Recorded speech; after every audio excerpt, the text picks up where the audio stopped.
Hello, everybody, and welcome back to TJ's Lego Room. Here we are for round two. I didn't know it, but my phone stopped recording about halfway through the video last time. And so now I'm going to be going through this again. But that'll mean the video will be a little bit shorter, a little bit cleaner, more efficient. So this is what we're going over today. This is my mock for a Quinjet. Oh, your tail's open. This is a combination of two different Quinjets. This is a combination of the Age of Ultron and Civil War Quinjet.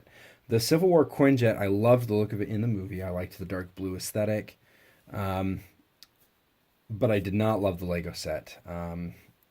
It was of the four Quinjets they've come out with now, and now the fifth one that's coming out in just a few weeks.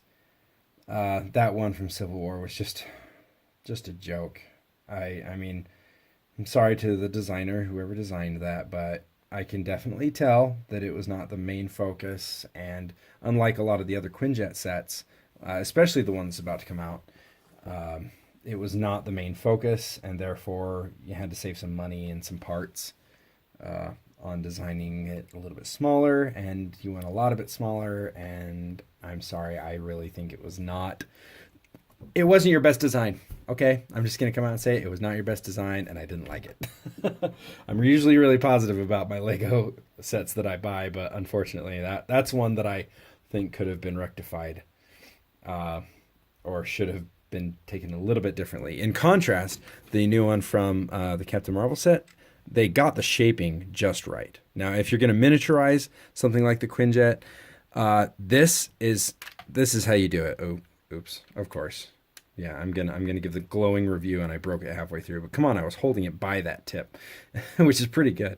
I don't mind this thing at all. It is not sized enough to get minifigures inside it at all.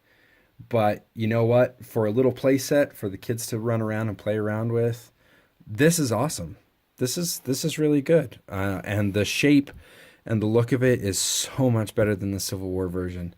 And the new one coming out is even better. And I'm contractually obligated to buy it now because I have owned every single Quinjet, at least one of each one. So we'll set that aside for now. We're going to talk about this. So because the Civil War Quinjet was so lacking, in my opinion, I decided to take it upon myself and make it better. I did that by combining it with the Age of Ultron Quinjet. I was able to use this piece, I believe. I don't remember where I got that piece. It could have come on one of the original Quinjets. I'm not certain. But this is the piece that they used in the Age of Ultron Quinjet, and you could actually put the Avengers motorcycle inside there and drop either Captain America or Black Widow. It had both of them on the art, which was pretty cool. It had a neat feature for that. I did remove that feature along with a couple of the other little buttony features. But some of the things I did keep the breakable wings. I did keep the bending wings, so that I could keep the shaping of it.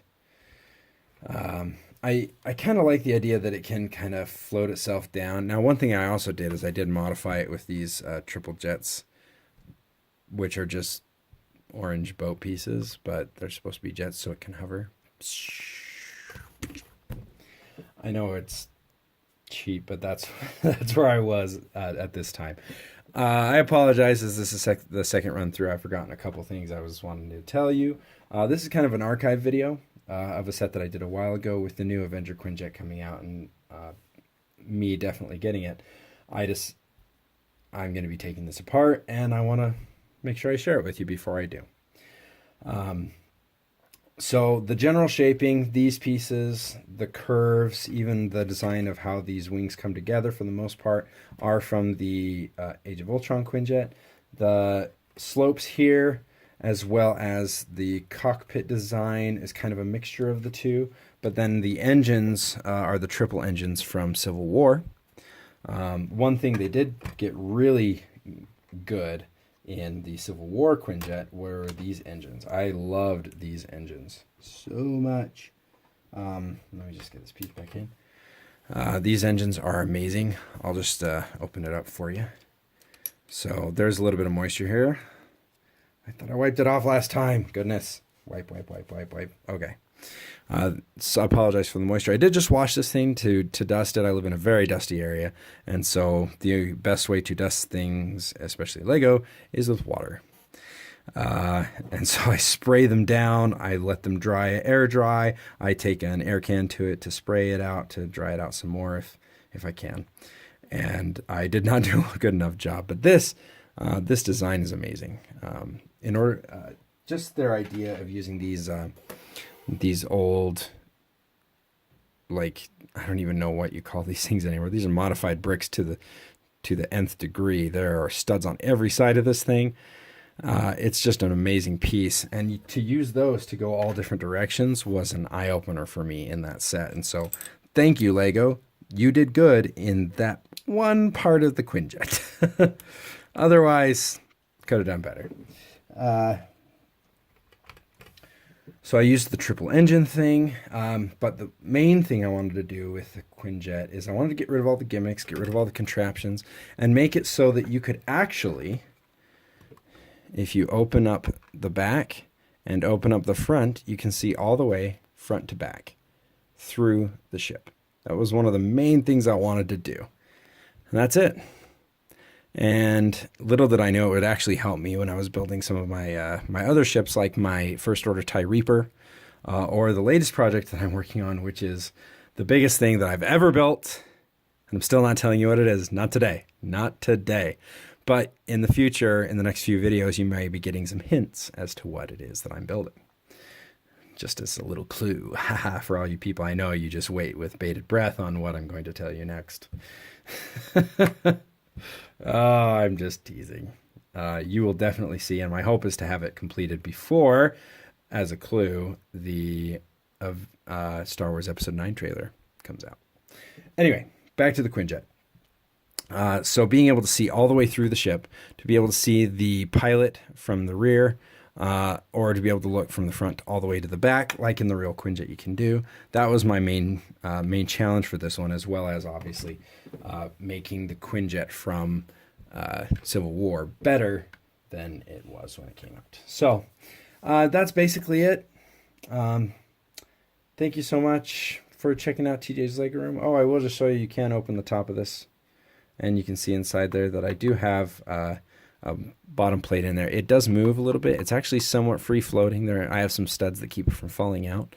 But the motorcycle drop right here, I banded together, clipped it in so that it couldn't break apart anymore, and then just built that platform down inside there so it could carry stuff. And you can actually have guys in there both sitting and standing. There's actually enough room in here to do that, which I was really proud of. So this thing is tall enough that you can stand in.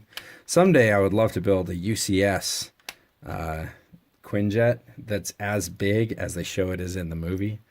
That would be a great challenge. But nonetheless, this is where we're at right now.